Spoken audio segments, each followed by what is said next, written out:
I am recording. Hello again, it's me. I hope you guys are doing well. Sorry I'm a little late getting on here. I had to get a few things around. But today, let me share my screen real quick so you guys know the agenda.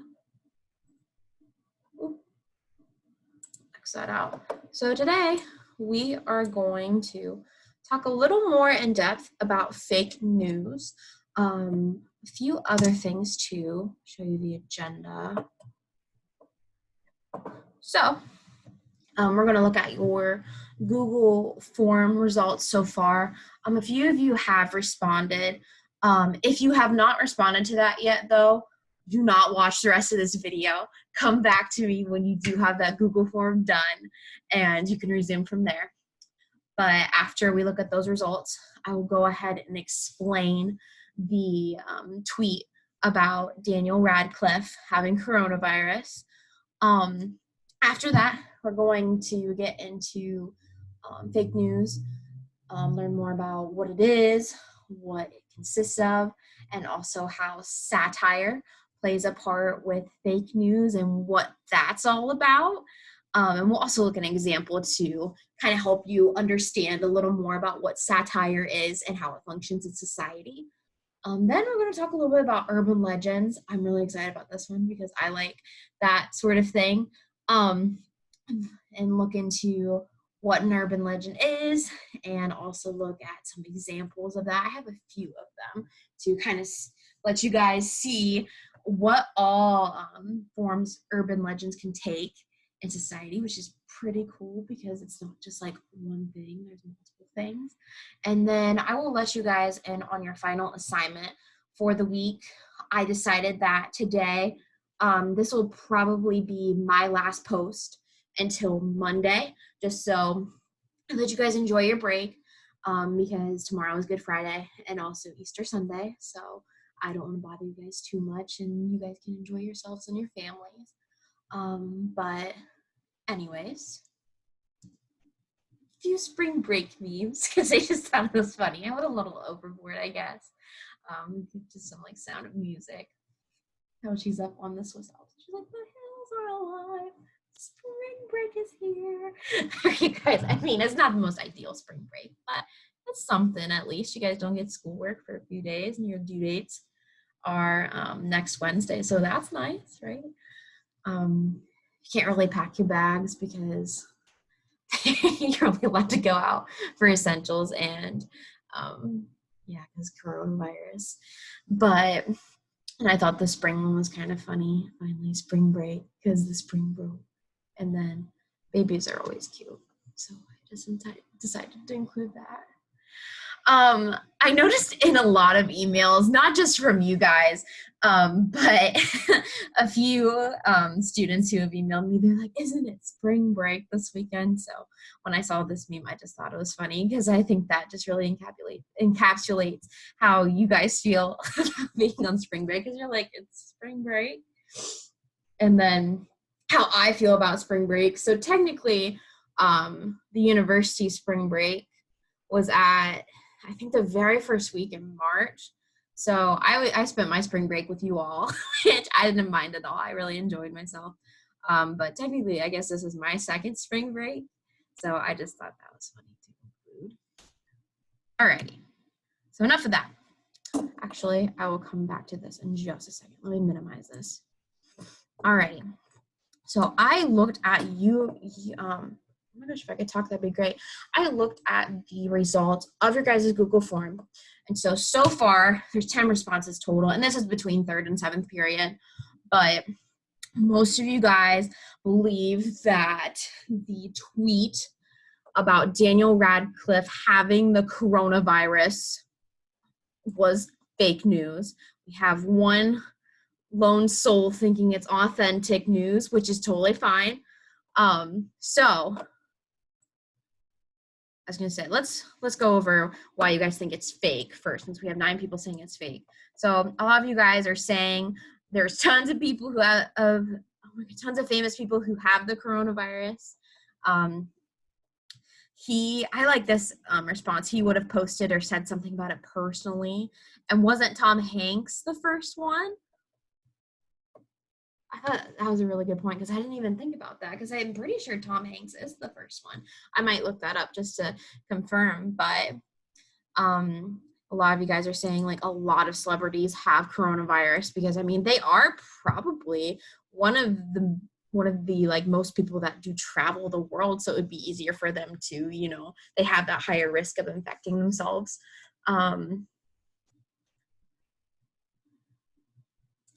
I like this response. I believe it is fake news because when it comes to famous people, you don't know what is true and what is fake because the media can really twist things.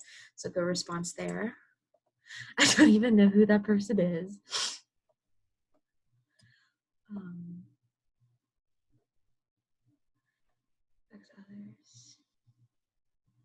True. She could be looking for reactions, definitely. I can see that. Providing a link is that's a good answer there. Because I feel as if there were more confirmed cases before this time. That's a really good thing to look into. And then this tweet is fake because Tom Hanks and other celebrities got coronavirus before Radcliffe. So overall, everyone's responses here, they are spot on. Great job because it looks like you guys have done your research and really thought into, okay, is this real or not?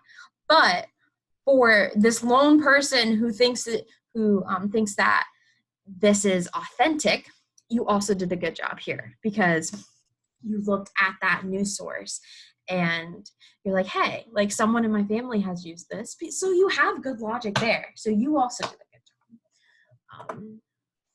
Let's go back to this tab. So let's look at this one more time. So breaking, Daniel Radcliffe tests positive coronavirus. The actor is said to be the first famous person to be publicly confirmed. More here at BBC News Alerts. Boom, boom, boom. Okay.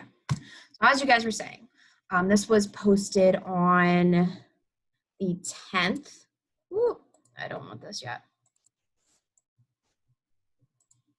On the 10th of March at 8 in the morning. And y'all are like, this seems pretty fishy here. So the source, let's look at this real quick. BBC Breaking News. So BBC News is a reliable source. But when looking at this specific tweet here, it does not have, you know how it usually has the check mark that authenticates that Twitter? This one is actually a spinoff of that. It is not authentic. So even though BBC News is something that is reliable and can be trusted, for this specific account, BBC Breaking News, it is actually not something that is affiliated with that. And so as the 9 people who said this is fake news, you guys were on the money. Great job. And everyone did a great job. I just kind of wanted to see what you guys knew and how you guys evaluated sources, but you know, great job to all, not just those 9 people, all 10 people. Very proud of you. But anyways, let's get into this a little more. We're not going to watch this video. I actually made this during my junior year. No, I can't remember when I made this, but I made this for a specific class. So I never thought I would actually use it until now. But anyways, so what is fake news? Fake news is defined as, it also refers to false information or propaganda published under the guise of being authentic. So when looking back at that tweet, they're trying to put on this disguise of being authentic because they're affiliating themselves with BBC News, but it is actually not. It's spreading false information about Daniel Radcliffe, poor guy. And also, by the way, for the person who said that they didn't know who Daniel Radcliffe was, he is the actor who plays Harry Potter. So if you have watched Harry Potter, that's who he is. And he's also in a lot of other movies as well. I believe he's in The Woman in Black. It's a little bit scarier one. But to simplify this definition into the basic terms, fake news is made up of stuff masterfully manipulated to look like credible journalistic reports. So it's something that is trying really hard to look professional, look authentic, look trustworthy, but it's not, because you have to do some research and look into, okay, is this actually credible, or is this something that is trying to put on this disguise or mask of looking like it? So the purpose and characteristics of fake news. So the purposes, it's to mislead readers of the content in news articles. You can see a lot of fake news articles during the times of political tension. So say if it's an election year, like this year is an election year. So there's going to be possibly more fake news articles because they're trying to bash one candidate over another, especially with those, with Democrats and Republicans, that they're going to clash there. Like we talked about in the previous video also about that. And they want to mislead readers to really make them believe what they are reading. So that way they will spread this information, like continue, say, if you're on Twitter, you're retweeting that article, or, I mean, it's even by word of mouth too. You're telling people, hey, I read this the other day, like this is what this article said.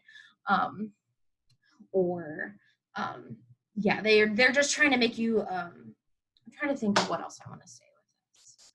But yes, basically this whole purpose is to try to disguise themselves of being authentic while and making you believe and hone in on the material that you're reading, to spread this information all over through social media. So say if you're on Facebook, Twitter, I wouldn't say not so much Instagram, but more platforms like Facebook or Twitter, where you can like retweet something to spread it that way, or just by talking to others. Some characteristics of a fake news article, or just any type of fake news content, like say if it is like a tweet like we saw earlier. So this may be listed as sponsored content. So say if you're scrolling through Twitter or Facebook and you see something that is sponsored, especially during an election year, and it could say sponsored by candidate name, that is how it could be listed under if there is like an article attached to that. It has made up sources, quotes, and possibly even a made up topic. These are for more, I would say, like with the topic, these could be with more extreme stories, but I mean, it could even be with current events too, like with some coronavirus stuff we're going to talk about later, how this could look like. It could be clickbait. So clickbait is basically, it's trying to generate a lot of clicks. It's probably going to have like a catchy headline that grabs your attention, that's going to generate these clicks, because if someone sees something that really sparks their attention, or they're like, oh, what's that about? They're going to click on it.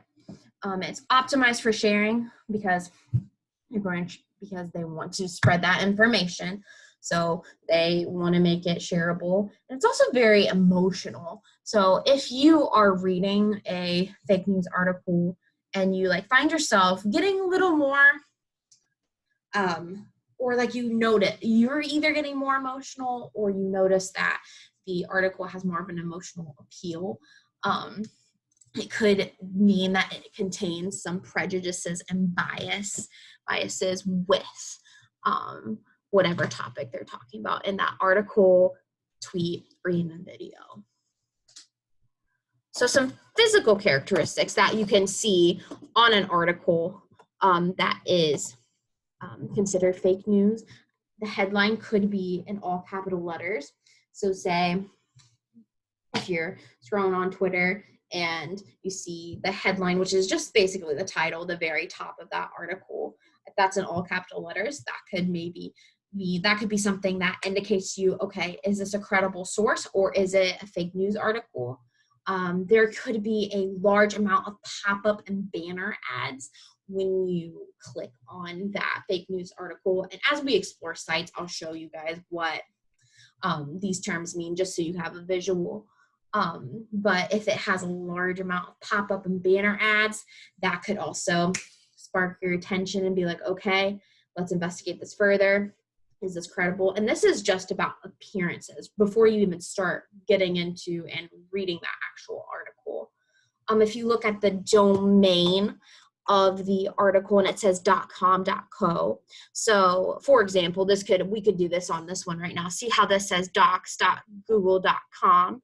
After this .com, it's probably going to say .co. That could result in this being a fake news article. If the article has no links, quotes, or references, that's a big red flag, especially if they're claiming something or trying to prove something. If they have nothing that, supports what they're saying, that could be immediate red flag that this is a fake news article, outdated. So when you are looking at an article, look at the date and when it's been published, to just make sure if that is legit and credible. If it's not, it could be fake news. And also even the photos, which I think this is super surprising, especially when we look at, like I said earlier, we're going to look at couple fake news with coronavirus right now, just because that is something that is huge in our country and just all over the world in general, not just the US, unfortunately. But photos can be misidentified and also dated. Actually, let's just pause there before we get into satire and look at some fake news right now.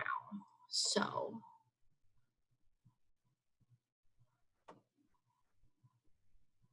okay, so this is from BuzzFeed News, and they are reporting on a running list of latest hoaxes spreading about the coronavirus that people are posting about. We'll get into these two later when we talk about urban legends, but let's actually look at this.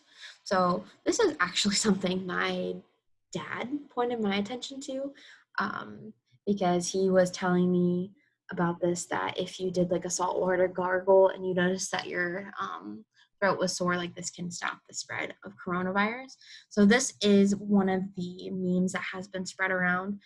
It's basically saying that they're claiming that coronavirus, before it reaches the lungs, it remains in the throat for 4 days. And at this time, the person begins to cough and have throat pains. If he drinks water a lot and gargling with warm water and salt or vinegar, it eliminates the virus. So basically they're saying if you notice that you are coughing and you do have a sore throat, that if you do this, like it'll stop the spread of the virus and it'll magically be cured. But that has been true. That has been proven that it is false. It is not true. Let's see what else here. Oh, this is something that kind of got me. People were saying on YouTube there, yes, it was presented by Dr. Dan Lee Dimke. I think it explained in the beginning of this who he was, but he made this YouTube video that said that if you take a hair blow dryer and you inhale the hot air from that hair dryer, it can help cure the coronavirus.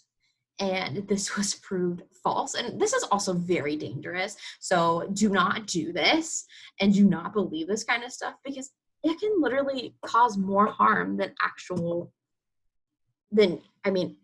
do anything. So, I was gonna say, is there anything else on here I wanted to show you? Oh, there's something about the pictures, because you guys may have seen this, because I know I did. Okay, so I'm not for sure if any of you may have saw this on Twitter. I know I liked this specific post, and I didn't realize that some of the information on here is misleading. So on these posts, so unexpected side effect of the pandemic, the waters flowing through the canals of Venice is clear for the first time in forever. So in Italy, you know how they have like all these canals filled with water, and you can like take boat rides and, you know, have a great time. well, since Italy is on lockdown, those are shut down, and so some good effects from that is the water is becoming more clear and the fish are visible and the swans returned. So with this, a journalist actually commented on this, and some of it is true. So it's partially accurate. The water in Venice has become clearer. So that's a good thing.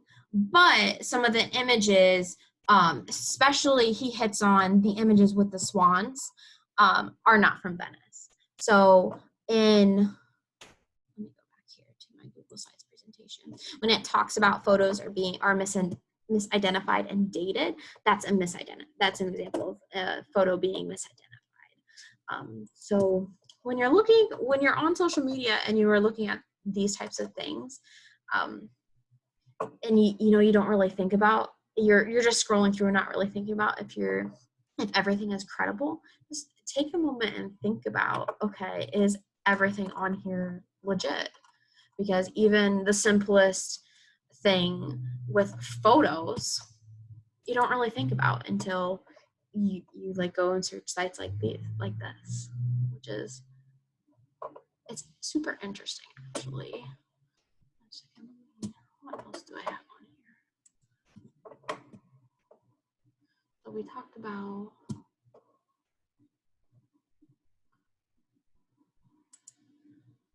okay, so we already talked about Daniel Radcliffe.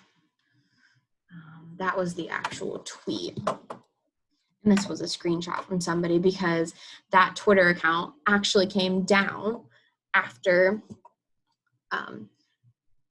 discovering that the tweets were false. But let's go ahead and go back here to satire. I just wanted to make sure I was keeping myself on track here.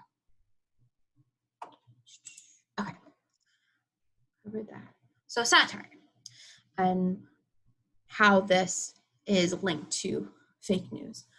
So satire is the formal definition of the use of humor, irony, exaggeration, or ridicule to expose or criticize people's stupidity or vices, particularly in the context of contemporary politics and other topical issues.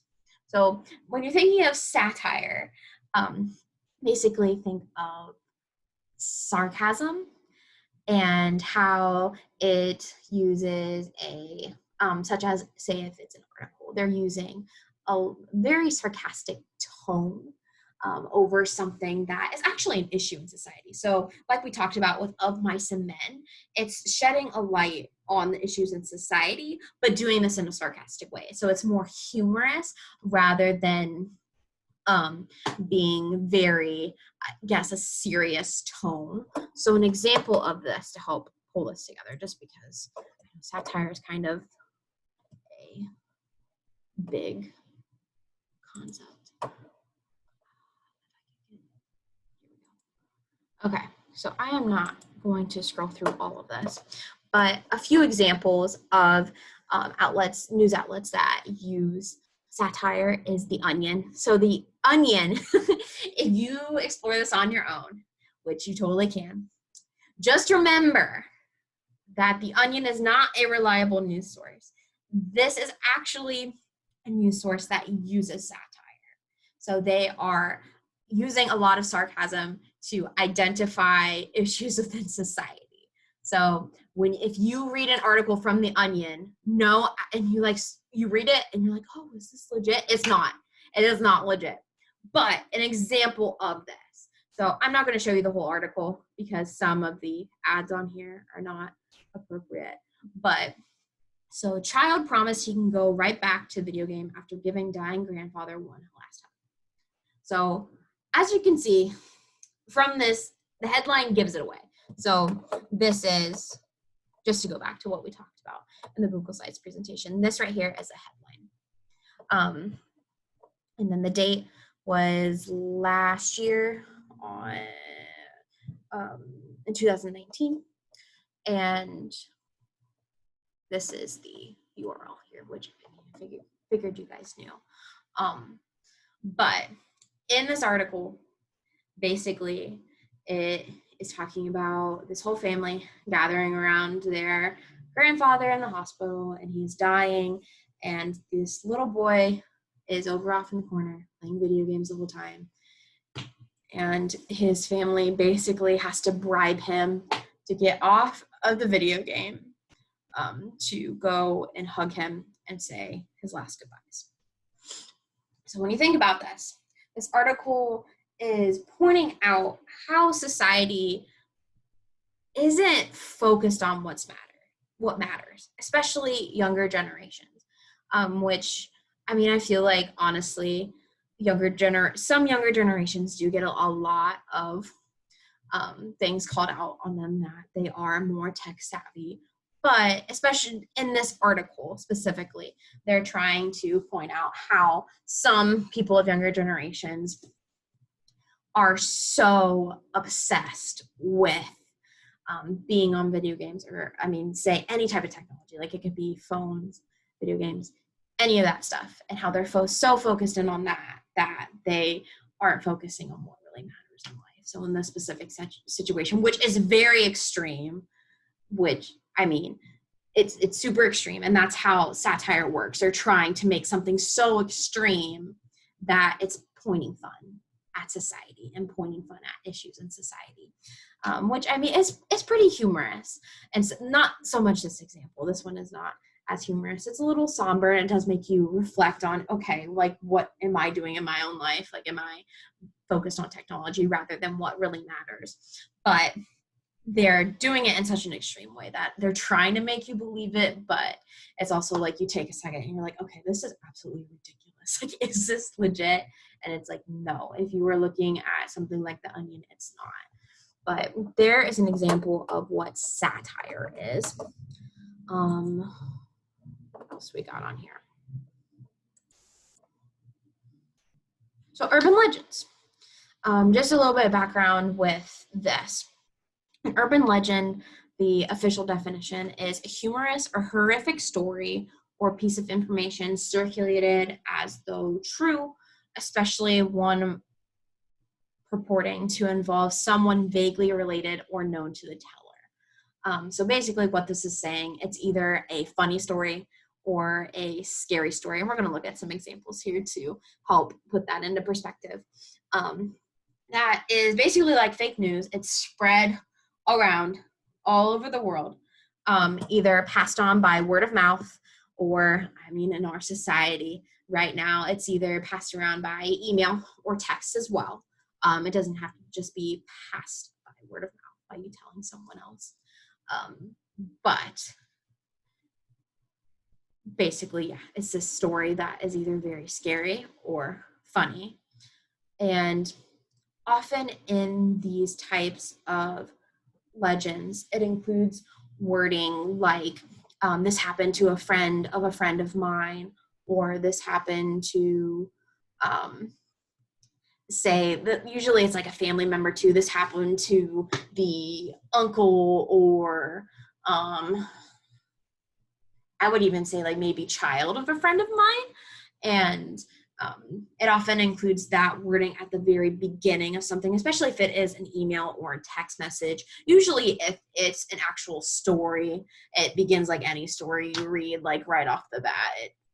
It just has the wording like, on a dark September night, this is what happened, rather than, oh, this happened to a friend of mine. But in some instances, you could see that.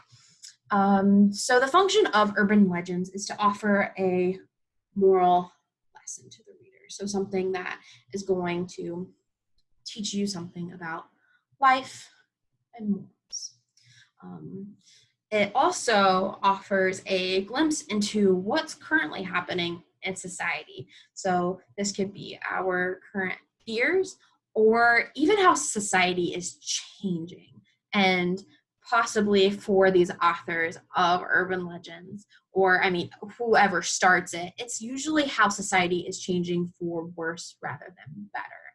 So some examples of this. Coronavirus text.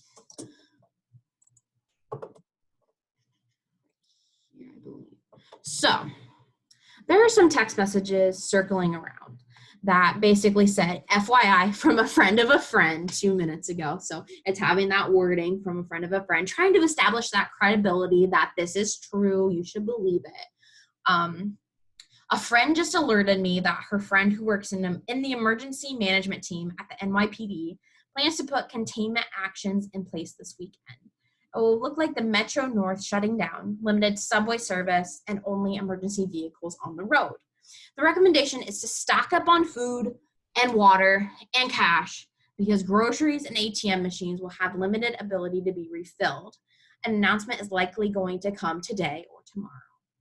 So obviously, after this text began to circle around New York, NYPD actually came on and on their Twitter and made a statement that these are fake, do not believe them.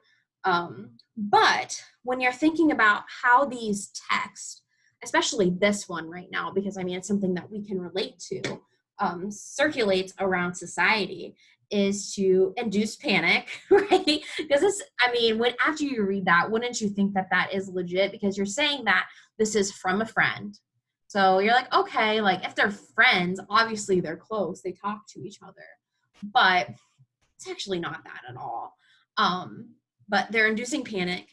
And it's also bringing about this whole idea of preparing for the worst. And I mean, when you think about it, like how prepared were we for the coronavirus coming to the US? And it brings in all of those ideas of even how prepared are you for any like natural disaster or any type of emergency situation, and always just being prepared for the worst.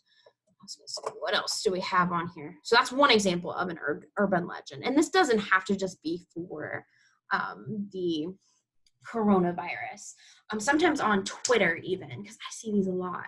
But like if you see a picture of a screenshot of a text and it talks about, I'm trying to think of a one that maybe you guys have come across, where they're talking about when a girl's pumping gas and she leaves her doors unlocked and someone slips into the back and the teller comes over the gas pump and is saying, Miss, can you come in? Like something didn't go through with your car. We need you to come in and run this through again. And the girl's annoyed because she just wants to get wherever she wants to go. And she goes in there and like the cashier tells her, hey, someone has slipped into the back of your car. Like, do not get in your car. I called you in here because I saw them. And basically that member goes away and then that person goes away. That was in our car. I mean, and then at the very end, it talks about how gang activity, like they're to initiate the newest gang member. They basically they capture a girl and bring them back and do whatever they do to her. That is a type of urban legend. Most of those accounts are not actual. So that could be an example of another type of text that you could see on social media that is spread, because I mean, when you look at the bottom of that and how many retweets and likes and even shares it gets, there's a ton of them because people are like, you're like, oh my gosh, we have to keep everybody safe. And it's a whole idea of, are you safe when you do the simplest task, such as even just pumping gas into your car? So it's that whole moral lesson that they're trying to break through by scaring anyone who reads it. Another type of urban legend, and this is just as, is this it? Yes, okay. Just a straight up urban legend is the vanishing hitchhiker. I will post this on Classroom for you to read if you would like. So this is also known as you can see, as urban legends are traveled through the word of mouth. There will always be slight changes to the story. So if you might have heard this story before, it's also known as the Ghost Hitchhiker, Phantom Hitchhiker, and Lady in White. So basically, the plot of the story is a couple is driving on a winding road, and it's a dangerous road, and they see a young girl in white, and they pull over to help her because she's young. I think she's like a child, I'd say about 8 or 9 years old usually. And they're asking her what's wrong, and they basically learn that she is a ghost and that she was in a car crash. And it brings about this whole idea of being safe when you're driving, and also realizing that if you were to get in a crash, this can affect the lives of others, and especially through having that image of a little girl, that helps bring that lesson home. And then what's the last one we had on here? And it's also spread, urban legends are also spread through emails. So an example of email hoaxes or urban legends.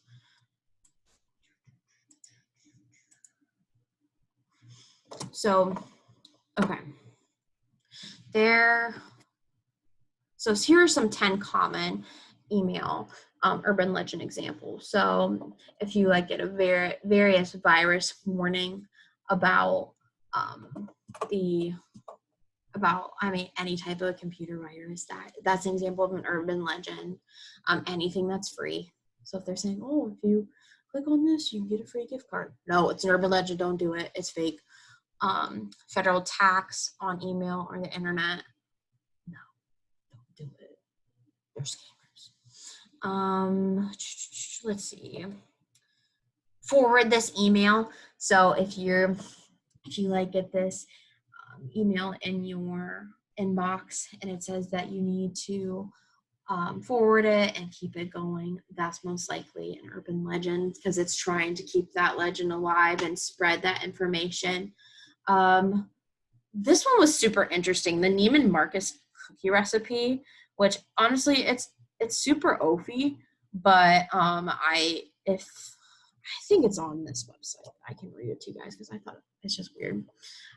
Predictions about current events. So an obvious example of that one would be about coronavirus. I have never heard of this one, Kurt Vonnegut's graduation speech. I have no idea what that is. But HIV infected needles on movie seats, at payphones, on gas pumps, at ATMs, or in ball pits at fast food restaurants. So those are obvious examples of some email urban legends here. And say, do they have an example on here? Yes. Oh no.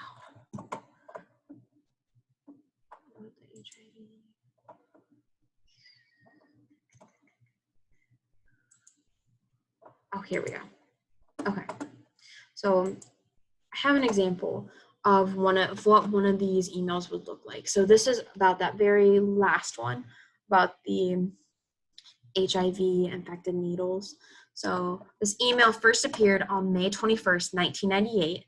So just keep in mind, during this time, in the 80s, I believe there was the AIDS epidemic, where people were terrified of getting AIDS and also the spread of HIV. But at that time, we just didn't know a lot about that. And so it was something that people feared because they didn't want to get that, because AIDS and HIV it's a very sad disease, because basically your immune system breaks down and you become super sick when you die. But this is what this email would usually say. So warning, must read. That's also going to catch your attention. So that could also be something that is a part of urban legends. If it says warning, must read, like have that catch your attention and be like, okay, like at this point when you read the rest of it, be weary of what it's saying and how credible that source is. Be careful the next time you go to a cinema. These people could be anywhere. An experience of a friend of my brother's wife left me speechless. So we pause there. An experience of a friend of my brother's wife, trying to establish that credibility. Please do send this to everyone you know, so that way they can still spread this information, this urban legend. This incident occurred in Bombay's Metro Cinema. They were a group of 6 to 7 college girls, and they went to the theater to see a movie.